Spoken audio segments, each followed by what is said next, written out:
अन्न व औषध प्रशासन आयुक्त तुकाराम मुंढे यांनी पदभार स्वीकारताच सोलापूरमध्ये भेसळखोर व गुटखा माफिया विरुद्ध धडक कारवाई सुरू केली। अवघ्या 11 दिवसात 50 तपासण्या करत 9 गुन्हे दाखल केले आहेत। या धडक कारवाईमुळे विक्रेत्यांचे धाबे दणाणले आहेत। मागील काही दिवसात MIDC परिसरात अन्न व औषध प्रशासनाच्या वतीने मोठी कारवाई करण्यात आली होती, मात्र पुन्हा MIDC मध्ये गुटखा व मावा विक्री डोकं वर काढू लागला आहे।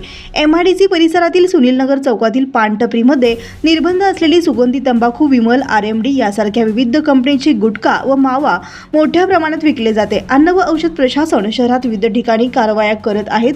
कारवाईच्या भीतीने सोलापुरात अनेक पानटपऱ्या बंद झाल्या आहेत, मात्र MIDCतील काही मोजक्या पानटपऱ्या बिनधास्तपणे सुरू आहेत। नेमकं या पानटपरी धारकांना आशीर्वाद कोणाचे असा सवाल परिसरातील नागरिक करत आहेत। आता पाहूया अन्न व औषध प्रशासन या पानटपरी धारकावर कारवाई करणार का, याकडे सर्वांचे।